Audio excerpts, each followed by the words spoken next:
Okay, guys, on this mini reel episode, we will be featuring the murder of actress Rebecca Schaeffer. Rebecca Schaeffer was born as Rebecca Lucille Schaeffer on November 6th, 1967, in Eugene, Oregon. Now, believe it or not, Rebecca initially wanted to become a rabbi. She began like a lot of young actors in Hollywood. She began as an actress, as an extra, and did some modeling to pay the bills.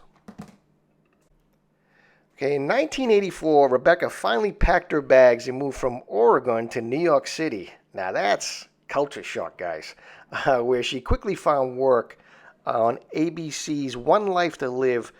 For 6 months, she played the role of Annie Barnes. 6 months, a nice chuck and change for someone who just got off the bus from Oregon.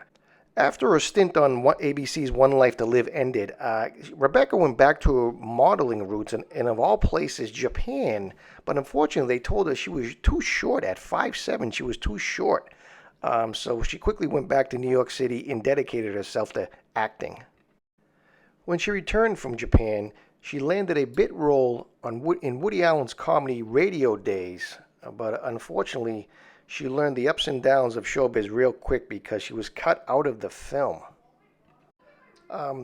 Rebecca did the cover of 17 magazine in 1986. And luckily for Rebecca, producers and casting directors were casting for a television show in Los Angeles called My Sister Sam, starring Pam Dauber. And they spotted her on the cover of magazine, and she was quickly flown to Los Angeles, and she landed the coveted role of Patty Russell. That television show quickly brought her fame, but sadly, Hollywood can be a very vicious business, and My Sister Sam was quickly canceled midway through the second season. After My Sister Sam, Rebecca had bit parts in television shows and in films as well, but by this time she was living in Los Angeles full-time as an actress, and things were looking up for Rebecca, and her career was set to take off. Let's talk a little bit about this nut job, Robert John Bardo. He was a freshman in high school when he first saw Rebecca in a commercial for My Sister Sam in the summer of 1986. This guy was so deranged that he started writing letters to Rebecca, and unfortunately, Rebecca actually answered one of his letters, and he really felt that bond, that kindred spirit with her, and he actually moved from Arizona to Los Angeles to see her. Prior to Rebecca Schaeffer's murder, Robert John Bardo had been arrested 3 times on domestic violence and disorderly conduct charges. Some of his neighbors also said that he exhibited unexplained, strange, and threatening behavior towards them. Bardo has arrived in Los Angeles, and please keep in mind that we're talking 1989. No social media, very difficult to contact people, very difficult to find information about people, addresses. So this nut job actually hired a private investigator and gave him $300 to find out where she lived. And the private eye went to the DMV for her address. Get your head around that. Bardo also got his older brother Edward to buy him a gun. His own attempt to buy a gun was unsuccessful because, again, this guy wasn't dealing with a full deck, had a history of mental illness. Now, what really set this guy Bardo off was he's watching Rebecca Schaeffer in a love scene in a film called Scenes from the Class Struggle. He actually felt betrayed, and that's what a lot of what forced him to move out to go to Los Angeles to try to connect with her. Okay, let's get to the morning of July 18th, 1989. Rebecca was set to audition for a role of a lifetime. She was set to audition for the very coveted role of Mary in The Godfather Part 3. That audition was scheduled to be in front of Francis Ford Coppola. Now it's 10:15 a.m. and the door buzzer rings. Rebecca goes downstairs.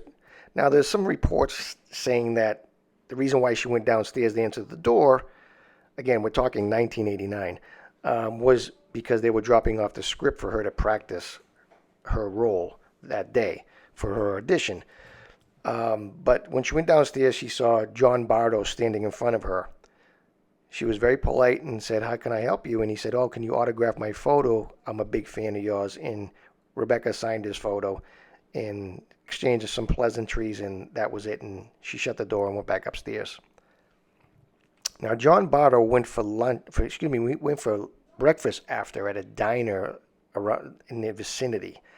And this nut job let it ferment in his mind that she really didn't spend too much time with him. He was upset.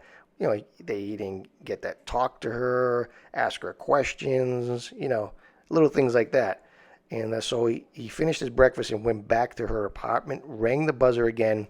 She came downstairs and a little bit perturbed and said, what do you want now? And that's when John Bardo pulled out of a paper bag, pulled out a handgun and shot her. And reports say that she was screaming, why? And this nut job then quickly took off and left the scene and went to Arizona.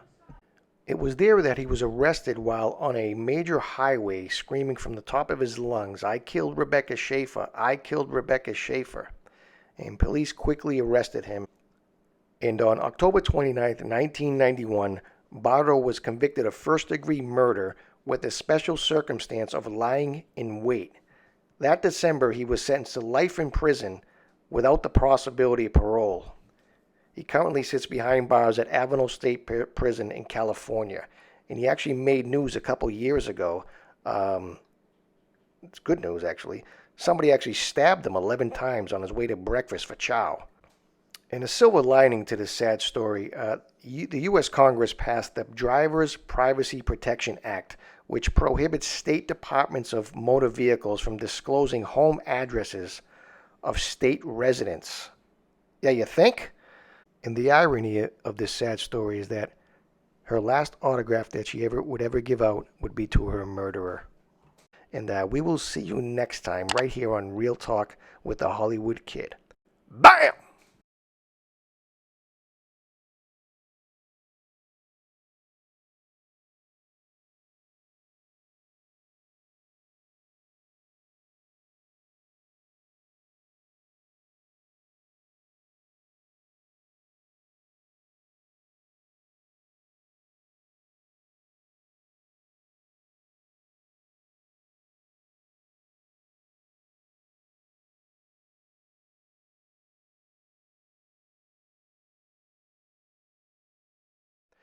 And so who knows? Maybe she would have got that role of Mary in The Godfather Part 3. We will never find out. But our hearts and prayers are with her parents and her family.